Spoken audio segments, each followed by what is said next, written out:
하나님 말씀은 요한일서 3장이 되겠습니다. 요한일서 3장 1절부터 9절까지 말씀 교독으로 봉독하겠습니다. 요한일서 3장 1절부터 9절까지 말씀 신약 성경 390쪽 가량에 있습니다. 제가 먼저 1절 읽겠습니다. 보라, 아버지께서 어떠한 사랑을 우리에게 베푸사 하나님의 자녀라 일컬음을 받게 하셨는가. 우리가 그러하도다. 그러므로 세상이 우리를 알지 못함은 그를 알지 못함이라.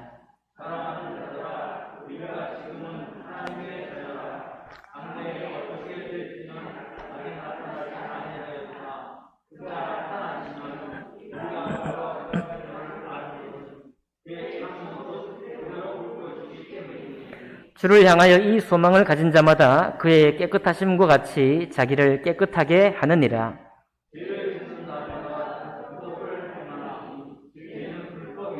그가 우리 죄를 없애려고 나타나신 것을 너희가 아나니 그에게는 죄가 없느니라.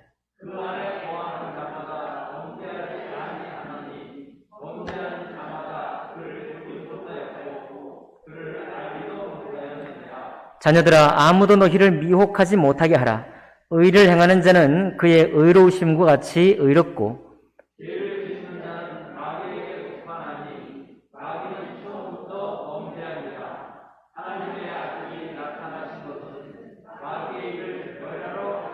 함께 읽습니다. 하나님께로부터 난 자마다 죄를 짓지 아니하나니 이는 하나님의 씨가 그의 속에 거함이요 그도 범죄하지 못하는 것은 하나님께로부터 났습니다. 아멘. 말씀과 예배를 위해 기도하겠습니다. 생명의 주님 감사합니다. 주님께서 우리와 서로 교제하고 사귀기 위해서 하나님의 성령으로 감동된 이 말씀을 우리에게 읽고 듣고 보게 하심을 감사합니다. 하나님, 그러니 우리 주의 거룩한 영께서 우리 마음속에 깨닫게 하시고 또 이 말씀이 힘을 얻어 우리가 아멘으로 기쁨으로 순종하는 그런 말씀 되게 도와 주옵소서. 주님 홀로 영광 받으시기를 원하오며 귀하신 우리 주 예수님 이름으로 기도하옵나이다. 아멘.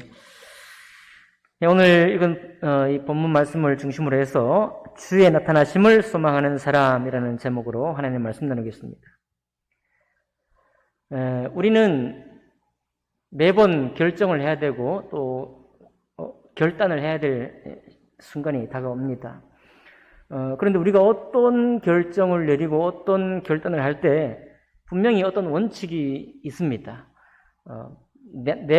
나의 밖에 있는 어떤 원칙으로 결단하거나 결정하는 것이 아니라 내 안에 있는 어떤 이유 때문에 결정을 하고 결단을 하는 것이죠. 특별히 삶의 이유, 좀 더 분명하게는 생존의 이유가 있을 때는 반드시 우리는 결단하게 되어 있습니다. 뭐 어디가 일이 잘 안 된다, 그러면 결단을 해야 되죠. 또 뭐 새롭게 시작해야 되겠다, 생존의 이유 때문에 결단한다면 누가 그 결단에 대해서 이러쿵저러쿵 할 수 있겠습니까? 제 동기 중에 한 명이 여당 혹은 야당을 일관되게 찍어왔대요. 그런데 자기 생존의 이유로 정말 손해를 보면서 어떤 것을 그렇게 했는데 생존의 이유 때문에 내가 일관되게 찍어왔던 그 당 말고 상대당을 내가 찍을 것이다, 이렇게 페이스북에 길게 썼어요. 그리고 이유를 쭉 써놨더라고요. 손해봤던 거, 손해보면서도 뭔가를 선택을 했던 그의 내력을 쫙 쓰고서 내가 이제는 상대당을 선택할 것이다. 그래서 제가 거기에 좋아요를 달았습니다. 왜냐? 생존의 이유이기 때문에요. 여러분, 우리가 어떤 선택을 하는데 어떤 이념이나 가치를 가지고 선택할 때는 배부를 때입니다. 선택할 수 있어요. 그런데 생존이 걸린 문제로 선택했다. 누가 뭐라 그래, 누가 그 사람을 대신 먹여 살립니까? 자기가 선택해서 가는 거예요. 그래서 이것이 조금 더 진행이 되면 기업의 직원이다. 기업에서 해외 출장 가라.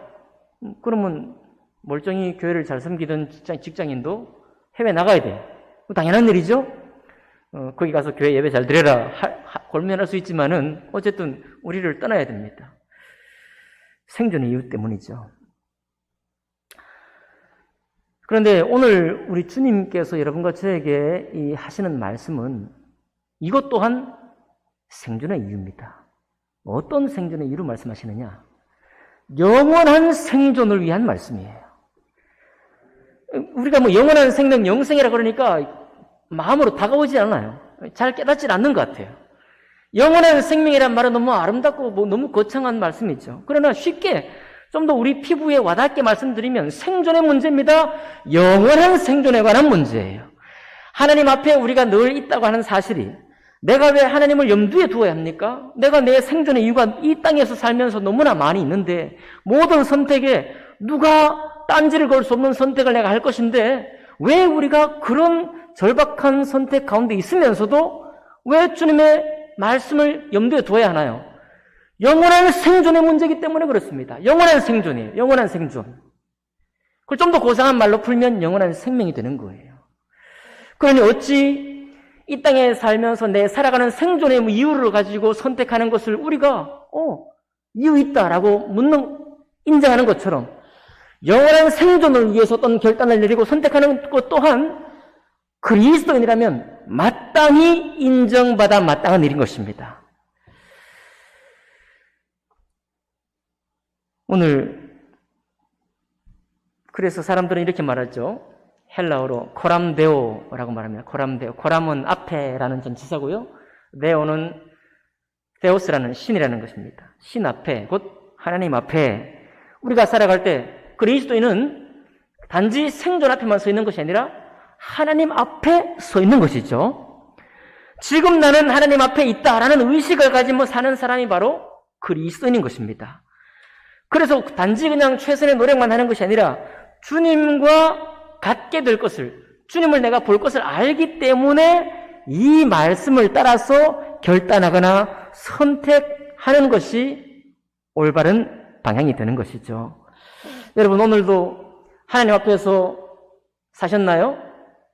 우리 의식이 어떻게 희미하다고 할지라도 우리는 다시 돌아가는 겁니다. 하나님 앞에서. 오늘도 하나님 앞에서요. 그런데 그 말씀을 오늘 어떻게 시작하고 있는가 하면 3장 1절에 보니까 보라, 아버지께서 어떠한 사랑을 우리에게 베푸사 하나님의 자녀라 일컬음을 받게 하셨는가 그렇게 말하고 있습니다. 이 사도 요한이요 담대하게 말하는 거죠. 보라, 하나님께서 어떠한 사랑으로 라고 말씀하지 않으시고 대본에 뭐라고 하고 있어요? 아버지께서 라고 말하고 있습니다. 보라, 아버지께서 어떠한 사랑을 우리에게 베푸사. 이 사도 요한은요 하나님을 다 떼고 아버지라고 처음부터 부르고 아버지 하나님도 빼고 그냥 아버지라고 부르는데 아무런 주저함이 없어요. 여러분, 예수 그리스도 안에서 독생하신 예수 그리스도를 통해서 우리가 정말 하나님의 자녀가 될 수 없는 존재인데 이 땅에 뭐 전 세계 대통령이 많이 나오지만 전 세계 모든 나라의 대통령을 세봐야 뭐 몇 명이나 되겠습니까? 하늘이 내야 되고 천운이 따라야 한다는 대통령 말이죠. 그 대통령 되는 것도 천운이 따라야 할 텐데 여러분, 하나님의 아들, 하나님의 딸이 된다는 게 뭐 얼마나 불가능한 일입니까? 말도 안 되는 얘기죠. 좀 더 강조해서 말씀드리면 주님은 죄 없다고 오늘 읽은 본문에 말씀하고 있어요. 주님은 죄 없는데 우리더러 죄 없는 자가 되라고 말씀하고 있는 것입니다. 평소에 우리 상식으로는 죄 없는 시 어떻게 사냐라고 날마다 고백할 터인데 그런 우리를 향해서 죄 없는 자 곧 하나님의 아들이 되었다. 이것이 얼마나 믿음이 확실했던지 내가 하나님의 아들이라고 말하기 전에 보라 아버지께서요. 보라 아버지께서 어떠한 사랑을 우리에게 베푸사 하나님의 자녀라 일컬음을 받게 하셨는가. 바로 이 사실이 오늘 사도 요한이 3장 이후를 말씀하고자 하는 바 모든 말씀의 중심이에요. 이렇기 때문에 예수 그리스도 안에서 우리가 어떻게 죄 사함을 받았고 죄 없다 여김을 받았고 그리고 죄 없는 자로 살게 하시고 성령 하나님이 우리 마음속에 거하시면서 후회도 없고 취소도 하지 않으시는 하나님을 아버지라고 모시고 당신께서 나를 후회도 하지 않으시고 나를 당신의 자녀라고 그 은혜와 모든 말씀의 축복을 우리가 받아 누릴 수 있는 사람이라고 인정하셨다는 것입니다. 그렇기 때문에 우리가 전에는 하나님 앞에 산다는 의식이 없었더니 이제는 어떻습니까? 그리스도를 통해서 아버지 하나님 앞에 선 자로서 우리의 의식은 나는 하나님 앞에 그리고 그냥 두려우신 하나님만이 아니라 아버지 앞에 서 있는 존재구나. 오늘도 하루의 세상살이와 여러 가지 일들을 통해서 우리는 많은 생각들과 또 결정들과 만남들을 가졌을 것입니다. 우리가 세상에 사는 한은 세상의 모든 가치와 우리의 삶과 생각이 같은 생각입니다. 그럴 수밖에 없어요. 내가 지금 하는 일이 세상에 사는 일이기 때문에 세상에 사는 일이기 때문에 세상에 그 일에 필요한 가치, 그 일에 필요한 방법, 그 일에 필요한 원리대로 생각을 해야 되고 그리고 나아가야 되기 때문에 그렇습니다. 그런 우리에게 주님 우리를 부르셔서 보라 아버지께서 어떠한 사랑을 우리에게 베푸사 하나님의 자녀라 일컬음을 받게 하셨는가. 우리가 그러하도다. 그러므로 세상이 우리를 알지 못함은 그를 알지 못함이라 구별해내고 있습니다. 우리가 그렇게 친한 사람들, 세상 사람들이라 말하고 있고 그 세상 사람들이 누구냐? 그냥 생존의 일만 하는 사람이냐? 물론이죠. 그러나 동시에 아버지를 알지 못한 채로 생존의 이유로 선택하고 생업의 이유를 가지고 살아가는 사람들이에요. 그 사람이 불신자입니다. 믿지 않는 사람들이에요. 우리는 어떻습니까? 똑같은 생존의 이유를 분명히 가지고 있음에도 불구하고 우리는 아버지 하나님을 알고 사는 사람들이에요. 그러면 아버지 하나님을 알고 코람되어 하나님 앞에 있다는 사실을 의식하며 사는 사람들의 삶은 어떠해야 하는가? 2절입니다. 사랑하는 자들아 우리가 지금은 하나님의 자녀라. 지금은 하나님의 자녀라. 보무도 당당히 하나님의 자녀라. 장래에 어떻게 될지는 아직 나타나지 아니하였다.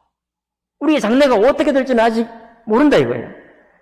그러나 그가 나타나시면 예수님께서 나타나시면 우리가 그와 같을 줄을 아는 것은 그의 참모습 그대로 볼 것이기 때문이니 참, 너무 엄청난 말씀이죠? 장래에 어떻게 될지 알지 못했지만은 그가 나타날 텐데 그가 나타나시면 우리가 그와 같을 줄을 안다라고 말하고 있어요. 말도 안 되는 얘기예요, 사실. 주님은 성령으로 잉태되신 분이고 그분은 우리와 동일한 육체의 고통과 감정의 어려움을 겪었고 배신과 깨닫지 못하는 답답한 일을 겪었지만 그럼에도 불구하고 그분은 죄가 없으신 분이에요. 우리도 주님이 걸었던 여러 가지 길들을 걸어가고 있지만은 세상살이 하면서 우리에게 왜 죄가 없습니까? 죄가 있죠. 그런데 뭐라고 선언하고 있는가 하면 그가 나타나시면 우리가 그와 같을 줄을 안다라고 말하고 있어요. 여러분, 예수님의 모습하고 우리의 모습이 같을 것을 안다라고 사도 요한은 겁도 없이 지금 선언하고 있습니다. 이 말씀을 여러분과 저에게 주신 거예요. 그러니까 여러분과 저도 어떻게 됩니까? 마지막 날 주님이 다시 오실 때 우리가 주님을 바라볼 때 거룩하신 주님을 우리가 바라보는 것뿐만 아니라 우리 스스로 우리를 바라볼 때 어떤 사람이라는 거예요? 예수님과 같을 것을 안다라고 선언하고 있는 것입니다. 아멘이죠. 아멘하는 것입니다. 그럼 어떻게 우리가 예수님과 같을 줄 아는 것입니까? 어떻게 예수님과 같아요? 죄 없기 때문에 같고요. 그리고 하나님의 거룩한 말씀을 따라 살기 때문에 그와 같습니다. 동시에 주님께서 거룩한 하나님 말씀을 이루시기 위해서 이 땅에 오셔서 받았던 고통과 고생, 그 고생을 또한 우리가 겪게 되기 때문에 우리의 모습이 주님과 같은 거예요. 주를 향하여 이 소망을 가진 자마다 그의 깨끗하심과 같이 자기를 뭐하게 하느니라? 자기를 깨끗하게 하느니라. 여러분, 오늘도 우리 대낮 같은 이 낮 시간 동안에 우리 많은 감정들이 교차하고 여러 가지 일들을 겪었겠지만 우리는 그 사실 앞에서만 있는 사람이 아니라 거룩하신 깨끗하신 하나님 앞에 있기 때문에 다시 돌아오는 것입니다. 어디로 돌아와요? 내가 다른 사람과 같을 것이 아니라 주 예수와 같을 것을 내가 알기 때문에 그분의 깨끗하심과 같이 내가 깨끗하기를 힘쓰노라 라고 고백하자는 것입니다. 어떻게 그렇게 해야 되나요? 4절 봅니다. 죄를 짓는 자마다 불법을 행하나니 죄는 불법이라. 죄를 짓는 자는 뭘 행하는 사람이에요? 불법을 행하는 사람이에요. 왜냐하면 죄 자체가 불법이니까요. 그리고 5절 보니까 그가 우리 죄를 없애려고 나타나신 것을 너희가 안 하니 라고 말하고 있어요. 예수님께서 이 땅에 오셔서 거룩하신 분이 이 땅에 오셔서 무엇을 목적으로 오셨느냐? 여러분과 제가 가지고 있는 죄를 없애려고 나타나셨다는 거예요. 죄를 없애려고. 있는 죄는 어떻게 하고? 있는 죄는 씻어 없애고 사함으로 깨끗하게 해서 없애고 앞으로 있을 죄도 어떻게 해요? 역시 주님의 그 보배로운 보혈로 없다 인정하시고 깨끗게 하신다고 말씀한 것입니다. 그럼 여러분, 우리는 죄가 날마다 쌓이잖아요? 그거 어떻게 됩니까? 그가 우리 죄를 없애려고 나타나신 것을 우리가 알기 때문에 우리의 죄의 자백으로 그 죄를 행한 것 때문에 내 마음의 불법한 마음, 모든 싹튼 불의를 주님 앞에 씻어내는 것입니다. 고백하면서 그 순간도 다시 깨끗게 하시는 주님을 믿고 고백을 하는 거예요. 그가 우리 죄를 없애려고 나타나신 것을 너희가 안 하니 그에게는 죄가 없느니라. 6절 갑니다. 그 안에 거하는 자마다 범죄하지 아니하나니. 같이 한번 하겠습니다. 다시 한번 할게요. 그 안에 거하는 자마다 범죄하지 아니하나니. 네, 그 안에 거하는 자마다 범죄하지 아니하나니.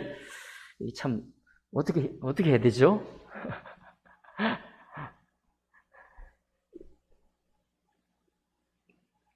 상담을 할 때는 두 가지 방식이 있다고 해요. 심리학에서. 하나는 지시적인 방식이 있다고 그래요. 지시적인 상담. 이건 뭐냐면 상담하는 의사가 온 사람, 상담이 필요한 사람에게 모든 것을 이끌어 갑니다. 질문도 하고 그걸 해결해 주려고 모든 것을 이끌어 가는 게 지시적인 상담 방식이에요. 해라, 이거 하십시오. 이거 하십시오. 어땠습니까? 라고 묻는 거예요.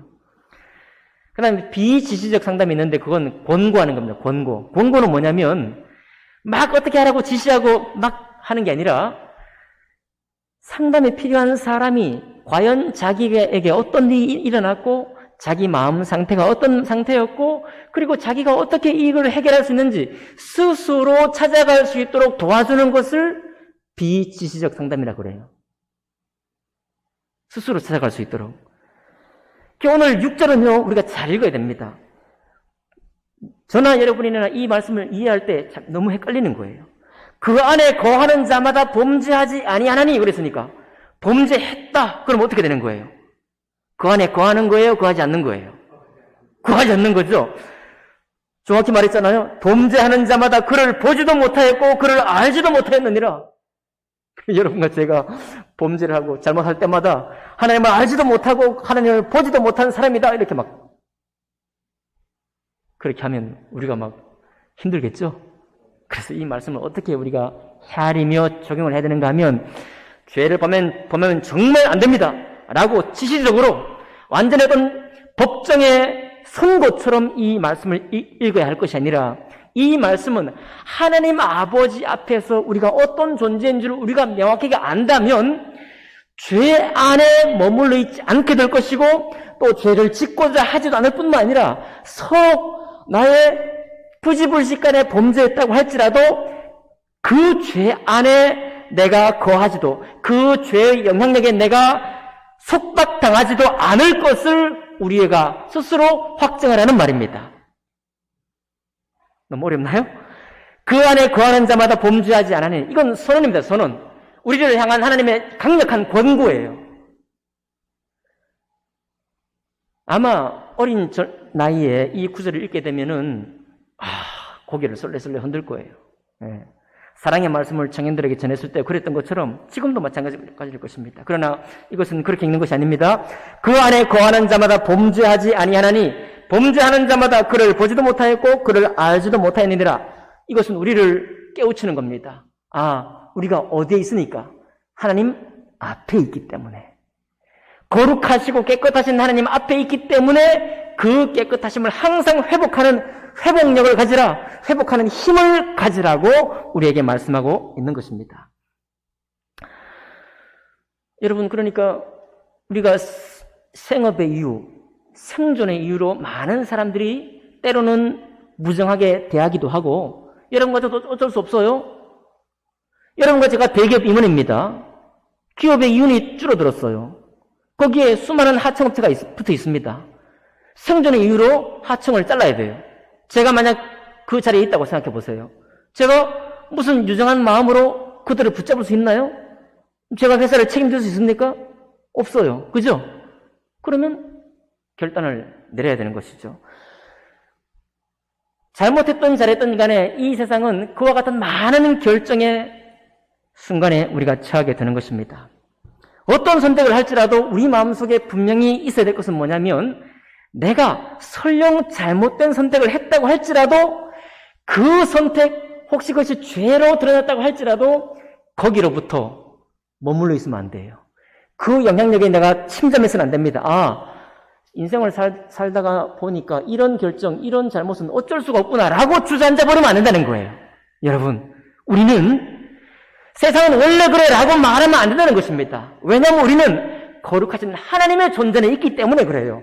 그분이 끊임없이 우리를 깨끗한 곳에, 그리고 주님 말씀의 거룩한 자리로 우리를 계속 초청합니다. 만약 이 땅에 사는 대기업 임원이 내가 항상 존경해온 그분처럼 내가 살고 싶다라고 한 그런 목표를 가지고 있다면, 이분은 지금 누구 앞에서 누구에게 칭찬받고 누구에게 인정을 받기를 원하는가 하면 바로 그분이에요. 내가 존경하는 그분 안에 내가 사는 겁니다. 그런데 우리는 누구냐면 하나님 안에 사는 사람이에요. 아멘인가요? 하나님 아버지 안에 살고 있기 때문에 그분을 향해서 그분이 우리에게 주는 인정과 그분의 말씀의 뜻을 따라서 방향을 전환하고 우리의 자세를 바꾸는 사람이 여러분과 전구예요. 그래서 여러분 세상 친구의 말에 자꾸 그냥 주저앉아 있으면 안 된다는 겁니다. 7절입니다. 자녀들아, 아무도 너희를 미혹하지 못하게 하라. 의를 행하는 자는 그의 의로우신 것 같이 의롭고 죄를 짓는 자는 마귀에게 속하나니 마귀는 처음부터 범죄함이라. 하나님의 아들이 나신 것은 마귀의 일을 뭐하려 함이라? 멸하려 함이라. 그러니까 죄는 불법이죠. 그리고 우리를 속여서 죄 아래에 머물게 하는 것이 바로 마귀 아닙니까? 그러니까 하나님의 아들이 나타나신 것은 우리의 죄를 없애려고 나타나셨고, 첫 번째 목적이죠. 여기도 두 번째 목적이 나옵니다. 마귀의 일을 멸하려고 이 땅에 오신 거예요. 그러니 이 모든 선언을 볼 때 여러분과 저는 죄 안에 머물러서는 안 돼요. 어떤 이유로든, 생존의 이유라고 할지라도 그것이 죄악과 연결되어 있다고 한다면 단호히 영원한 생존을 선택할 줄 알아야 된다는 것입니다. 쉬운 일이 아니죠? 그게 쉬운 일이 아니기 때문에 우리가 믿음 안에서 계속 연단을 받고 훈련하고 하는 것입니다. 여러분, 이제 우리는 주의 나타나심을 소망하는 사람인데요. 분명히 이렇게 말씀했습니다. 그의 깨끗하심과 같이 자기를 깨끗하게 하는 사람이 바로 그리스도의 사람이다라고 말했습니다. 이승구 교수라는 분은 예수 믿는다는 것을 네 가지로 정리했어요. 예수 믿는다는 게 뭐냐? 첫 번째는 죄의식을 가지는 것이다. 네? 죄의식. 죄에 민감해지는 것이죠. 두 번째는 구원받았다는 의식을 가지는 것이다. 그럼에도 불구하고 내가 구원받았다는 것, 아버지의 자녀라는 사실을 의식하는 것이다. 세 번째는 성화의 삶을 사는 것이다. 성화. 내가 비록 생존의 이유만 가득한 이 땅에 살고 있지만 동시에 나는 아버지 앞에 있기 때문에 거룩한 삶을 살기로 선택하는 사람이다. 그런 거예요. 구원파 교회가 우리 근처에 있습니다. 아시죠? 여기 일산교회라고 있어요. 구원파, 우리 성수순례교회도 한때 구원파라고 이렇게 이단 시비가 있었습니다. 이유가 뭐냐면 구원밖에 말하지 않는다 이거예요. 그리고 구원만 받으면 끝인 것처럼 말한다 이겁니다. 왜냐하면 구원이 너무나 소중하기 때문에, 구원이 너무나 귀하기 때문에 우리가 그랬습니다. 이번에 40일 사랑나눔 전도운동 하면서 여러 가지를 알게 모르게 도전을 했습니다. 어떤 한 지체에게 제가 전도지를 주면서, 영상을 주면서 한번 사용해보라 이렇게 얘기를 했습니다. 그는 기도하고 있다고 저에게 말해왔어요. 기도하고 있다고. 그런데 우리는 잘 느끼지 못하지만요, 우리 가족이나 지인들이 얼마나 예수를 적대하는지 몰라요. 얼마나 예수님을 미워하는지 몰라요. 그게 목사님의 이유였든지 교회의 어떤 나쁜 소식들 때문인지 모르지만 되게 미워합니다. 최근에 저도요, 어떤 분이 그러더라고요. 우리 앞에서는 목사라고 부르지도 말라고. 내가 목사인데 목사라고 못 불러요? 홍길동이 아버지가 못 부르면 얼마나 괴로워요. 목사인데 목사라고 부르지 말라는 거예요. 있기 싫다는 겁니다. 그 자체가요. 그러니까 우리 주변에 예수 모르는 사람들이, 생존의 이유를 가지고 있는 사람들이 얼마나 많은지, 그리고 비록 딸이라 해도, 믿는 딸이라고 해도, 믿는 어머니라고 해도 그 자녀들이 반대하거나 적대감을 가지는 게 얼마나 큰지 몰라요. 이 힘이 얼마나 강합니까? 근데 거기로부터 우리가 구원받다는 사실은 기적이에요. 기적. 여러분과 제가 예수를 믿고 알고 부르고 있다는 사실 자체가 기적입니다. 이 자체가 은혜예요. 그러니까 구원받는다는 것이 얼마나 놀라운 사실인가요? 우리가 구원을 강조했습니다. 앞으로도 물론 강조하죠. 그러나 우리가 구원파랑 다른 이유는 뭐냐? 우리는 구원에 놀랍고 기이한 것도, 기적 같은 구원도 우리가 사모하지만 동시에 거룩하게 변화해야 될 것을 우리가 강조합니다. 맞죠?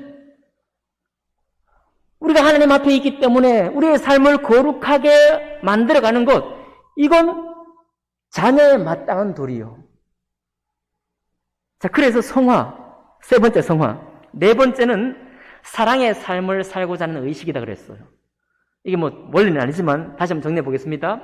그리스도인으로 산다는 것의 의미, 첫 번째는 죄의식을 가지며 산다. 두 번째는 그럼에도 불구하고 구원받은 자녀라는 의식을 가지고 사는 것이다. 세 번째는 거룩한 삶을 추구하는 삶이다. 그리고 또 네 번째는 사랑의 삶을 살기로 작정하는 사람이다. 이 네 가지를 가지고 우리가 그리스도인으로, 곧 예수 믿는 삶을 산다는 거, 그렇게 정리를 했습니다. 그러니 여러분, 우리가 달리 생각해서는 안 되겠어요. 깨끗하게 산다는 것이 더러운 곳에 가지 않는 것이 깨끗하게 사는 것이 아닙니다. 우리는 그럴 수가 없어요. 만약에 여러분 예수 믿는 성화의 삶을 살려고 하면서 주님의 복음을 전하고자 해보세요. 그럼 우리가 어디에 가게 되는가 하면 아직 불법의 안에, 아직 주님을 알지 못해서 많은 적대감을 가진 사람들 안에 우리가 들어가야 돼요. 맞나요? 우리끼리는 좋은데 그렇지 않은 사람들에게 나아가야 됩니다. 그게 바로 무슨 삶인가 하면 우리를 깨끗게 하는 삶이에요. 베드로전서 이렇게 말하고 있습니다. 근신하라, 깨어라. 너희 대적 마귀가 우는 사자같이 두루다니며 삼킬 자를 찾나니 너희는 믿음을 굳건하게 하여 그를 대적하라. 이는 세상에 있는 너희 형제들도 동일한 고난을 당하는 줄 알미라. 여러분, 마음속에 너무 착해가지고 다른 사람에게 어떤 험한 말, 또 어떤 꾸짖는 말을 못하는 사람이 있다고 칩시다. 그래도 그 마음속에 복음이 있으면, 그 마음속에 주님의 거룩한 말씀이 있으면 말하는 사람이 됩니다. 복음을 말하는 사람으로 바뀌어가는 거예요. 그게 바로 내가 깨끗하게 살아가는 과정입니다. 또 어떻습니까? 우리는 하나님 말씀을 듣고 보고 읽는 일에 힘쓰는 사람들입니다. 맞나요? 왜냐하면 주님 말씀이 깨끗한 성령의 거룩한 말씀이기 때문에 그래요. 그 말씀을 계속 공급받을 때에라야 생존의 이유에 사로잡혀서 영원한 생존을 포기하려고 하는 또는 잊어버리게 되는 그런 일을 멈출 수가 있어요. 영원한 생명의 길을 선택할 수가 있는 것입니다.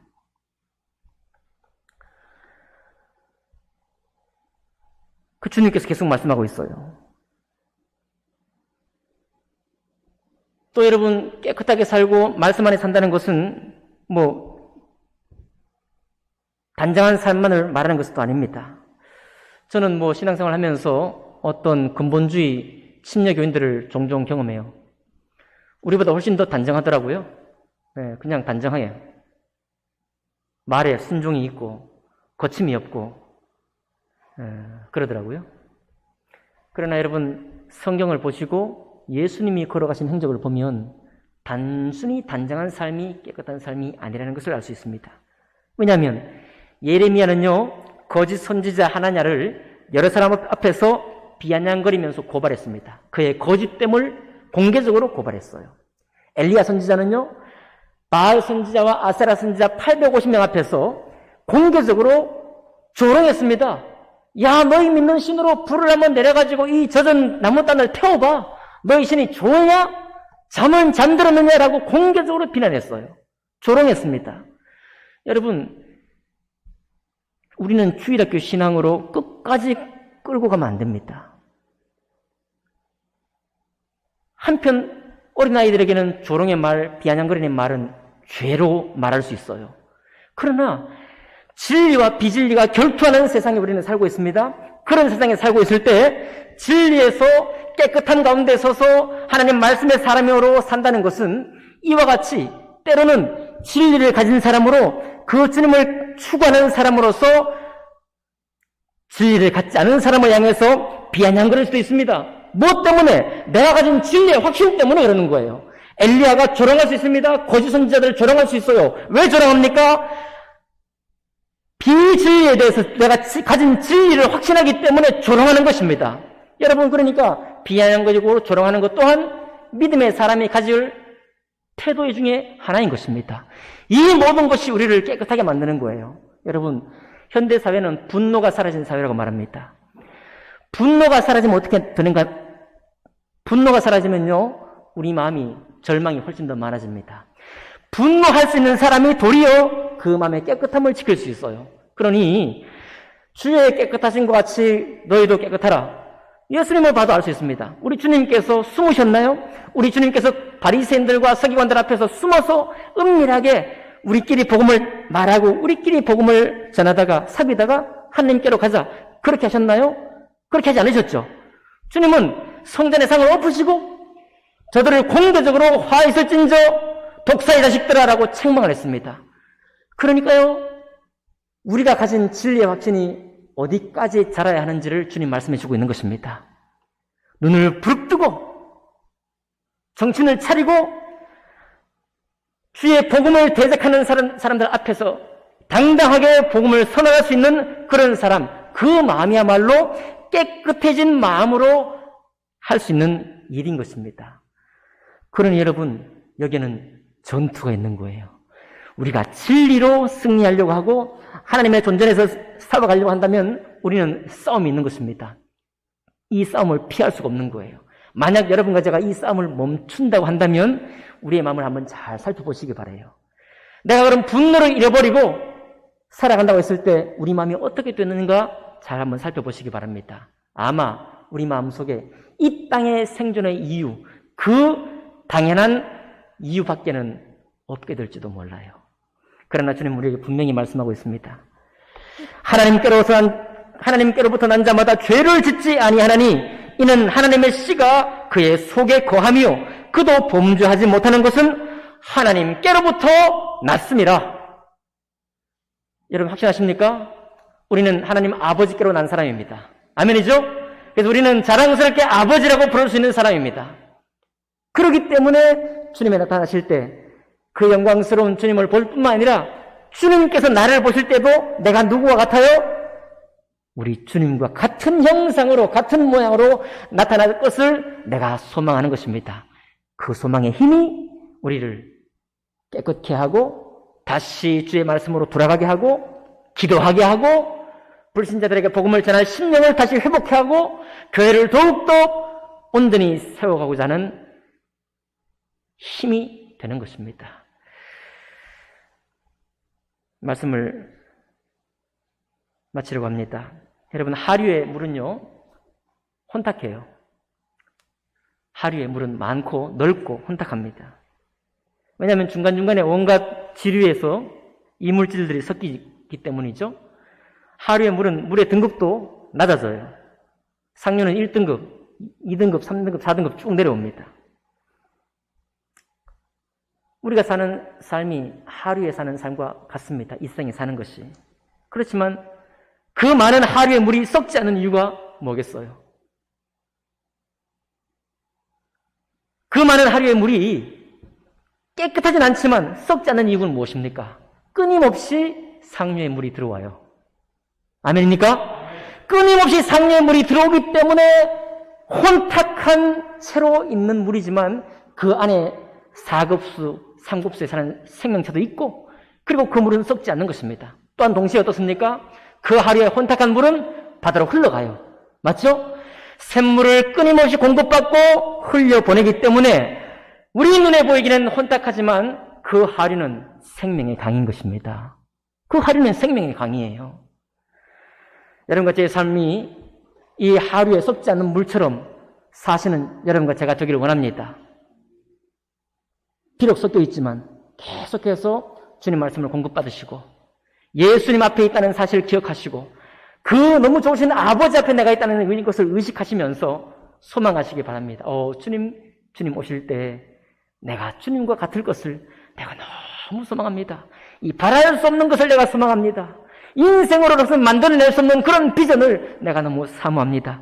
그렇게 고백하면서 우리 앞으로 계속해서 거룩한 자의 삶을 실천해 가시기를 주님 이름으로 축복합니다. 기도하겠습니다.